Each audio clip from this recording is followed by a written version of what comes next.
मोनू मानेसर उर्फ मोहित यादव, उम्र 28 साल, पहचान हरियाणा का सबसे चर्चित गौरक्षक।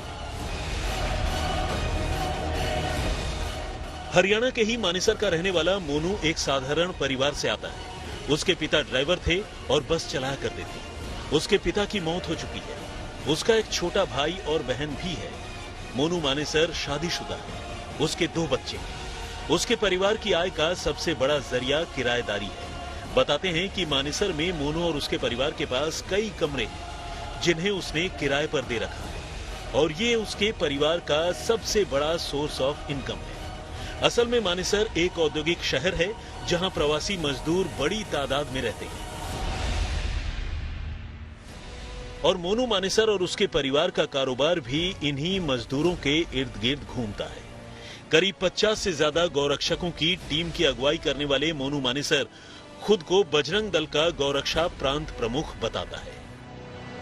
स्कूल की पढ़ाई पूरी करने के बाद मोनू ने पॉलिटेक्निक कॉलेज से डिप्लोमा किया, लेकिन आगे चलकर मोनू का रुझान गौरक्षा की तरफ हो गया और उसने गौ तस्करों की धरपकड़ शुरू कर दी। मोनू के इस रुझान के चलते उसे 2011 में बजरंग दल में एक मुकाम मिला, जब उसने आधिकारिक रूप से संगठन का दामन थाम लिया। इसके बाद तो आने वाले 10 सालों में मोनू ने जहां गौरक्षा के नाम पर अनगिनत गायों को गौ तस्करों और कसाईयों के कब्जे से छुड़ाया, वहीं अनगिनत गौ तस्करों के भी छक्के छुड़ा दिए। अब इस काम में कानून तो टूटना ही था, लिहाजा मोनू पर भी एक के बाद एक लगातार तमाम संगीन धाराओं में मुकदमे दर्ज होते रहे और तो और मोनू को कत्ल जैसे संगीन जुर्म के मामले में भी नामजद किया जाता रहा। लेकिन सच्चाई यही है कि मोनू के तेवर ढीले नहीं पड़े। लेकिन मानेसर सही मायने में सुर्खियों में तब आया जब इसी साल फरवरी महीने में हरियाणा के भिवानी में नासिर और जुनेद नाम के 2 तथाकथित गौ तस्करों की लाश उनकी बोलेरो गाड़ी समेत जली हुई हालत में मिली। इल्जाम लगा कि राजस्थान के भरतपुर के गोपालगढ़ घाटमिका के रहने वाले नासिर और जुनेद को मानेसर और उसके लड़कों ने अगवा कर हरियाणा के भिवानी के लोहारू में ले जाकर जिंदा जला दिया।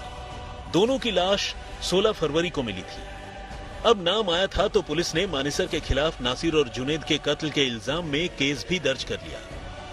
आज तक ने इस बारे में मानेसर से बात भी की, उसकी गिरफ्तारी न होने को लेकर भी सवाल पूछा। तब उसका जवाब क्या था, आप वो भी सुनिए। राजस्थान की क्राइम हिस्ट्री में मोनू मानेसर एक अपराधी है और वो फरार है। आपको क्या गिरफ्तार करनी है ये राजस्थान पुलिस उस जुनैद और नासिर हत्याकांड? राजस्थान पुलिस भी मैं राजस्थान पुलिस का भी मैं धन्यवाद करता हूँ, क्योंकि वो गलत नहीं कर रही है, क्योंकि वो भी लगी हुई है जांच। एक पुलिस अधिकारी, जो भी कोई भी रैंक अधिकारी लगाए जाते हैं, किसी भी जांच अधिकारी लगाया जाता है, वो कभी भी गलत नहीं सोचता और कभी भी गलत नहीं करता। उनको लगता होगा कि मोनू का कोई रोल है या नहीं है, तो वो जांच में लग रहे हैं, लेकिन मोनू मानेसर का जब भी अभी चार्जशीट देखी है उनमें अभी तक कोई रोल नहीं पाया। हाँ, 27 में हमारा नाम जरूर डाला गया है, वो किस कारणवश डाला गया है वो हमें नहीं पता।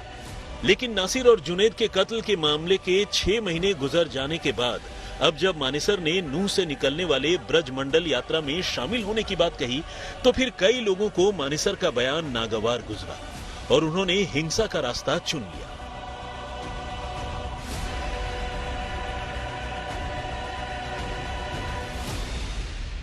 मैंने भी मोनू मानेसर की वीडियो देखी है। वो कहीं पर भी दंगा करने के लिए नहीं कह रहा है, वो लोगों को यात्रा में पहुंचने के लिए कह रहा है, तो उसको भी हम स्टडी कर रहे हैं। हालांकि सच्चाई ये भी है कि मोनू मानेसर ने बेशक लोगों से इस यात्रा में बड़ी तादाद में शामिल होने की अपील की हो, लेकिन वो खुद इस यात्रा में शामिल नहीं हुआ। बाद में उसने खुलासा किया कि उसके यात्रा में शामिल होने से माहौल खराब होने का खतरा था, लिहाजा उसने ब्रजमंडल यात्रा में नहीं जाने का फैसला किया और इसके लिए उसे खुद उसके संगठन के लोगों ने भी मना किया था। मोनू, सीधा सवाल पर आते हैं कि नूह में जो भी हिंसा भड़की है उसमें आपका नाम सामने आ रहा है। मोनू, ये जो भी नाम ले रहे हैं, जो आपने वीडियो देखी है, उस वीडियो में कोई भड़काऊ बयान या कोई भी भड़काऊ चीज उसमें तो है नहीं, लेकिन जो भी गो तस्कर है, जो वहां पे क्राइम करते हैं, ये सब उनका करा धरा है। साइबर क्राइम थाना फूक दिया उन्होंने, सब उनकी बदौलत है। पर जो पिछली साल जो घाटमिका का इंसिडेंट हुआ नासिर जुनैद वाला, उसके बाद से पूरे इलाके में तनाव था। फिर ऐसे में आपका वीडियो आना उसने उकसाने का काम करा है। कई जो आपके वीडियोस पे रिप्लाई आए हैं, तो आपको नहीं लगता कि आपके वीडियोस ने जो है वो उकसाने का काम करा है इस यात्रा में? कोई उकसाने का कार्य नहीं किया, ना मैं उस यात्रा में गया, क्योंकि हमारे अधिकारी गण थे उस यात्रा में, मैं था ही नहीं। हमारे जो डॉक्टर सुरेंद्र जैन जी हैं, जो हमारे विश्व हिंदू परिषद के बड़े अधिकारी हैं, उन पर भी सीधा फायरिंग की गई है। तो उससे बड़ा दुर्भाग्य क्या है? हमारी हिंदू बहन बेटियों पर सीधा फायरिंग, और ये हिंदू समाज बिल्कुल नहीं सहेगा कि एक मुस्लिम बाहुबल्य क्षेत्र में एक तरह से पूरी तरह घेर कर गोलियां चलाना। हालांकि इस मामले में सिर्फ मोनू मानेसर अकेले अंडर स्कैनर नहीं है। नूंह से ही कांग्रेस विधायक मामन खान का नाम भी हिंसा से जोड़ा जा रहा है। मोनू मानेसर जहां खुद ही मामन खान को इसका दोषी बता रहा है, वहीं मामन खान के बारे में भी कहते हैं कि वो पहले भी मानेसर को सबक सिखाने की धमकी दे चुका है। आप बैठिए, आप बैठ जाइए, डर जा तू, जरा जी बैठो, बैठ जा, इतना बड़ा नहीं है अभी, तू बैठ जा अपना। अब ये मोनू मानेसर दिखाता है, कहीं अमित शाह के साथ फोटो खिंचवा रहा है, कहीं अरुण जेटली के साथ फोटो खिंचवा रहा है। क्या डराना चाहता है ये मेवातियों को कि मैं इतना बड़ा आदमी हूँ? अब के मंत्री याद रखना, ये मेवात गए, इसकी प्यार से ना फोड़ी तो मेवात की हमसे कौन कहेगा? इसने बहुत आतंक उठा लिया मेवात में, 3 लड़कों की हमारी जान ले ली है इसने।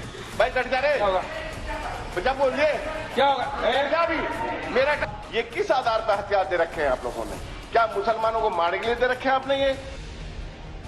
वैसे खुद सूबे के गृह मंत्री एक तरह से मानेसर को हिंसा के मामले में क्लीन चिट देते नजर आए, लेकिन यह भी एक सच है कि हिंसा के कुछ रोज पहले से ही दोनों पक्षों की तरफ से तनातनी चल रही थी। एक तरफ जहां ब्रजमंडल यात्रा को लेकर सोशल मीडिया पर भड़काऊ पोस्ट डाले गए, वहीं फरीदाबाद में साइबर थाने में पुलिस हिरासत में हुई एक मौत ने मानो आग में घी का काम किया।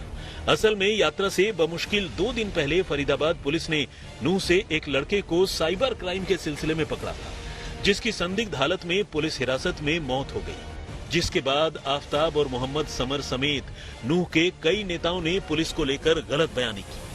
वहीं बजरंग दल से जुड़े बिट्टू बजरंगी समेत कई नेताओं ने भी दूसरे पक्ष को चुनौती देने वाली बातें कही, और इसी तरह धीरे धीरे मामला बिगड़ता चला गया।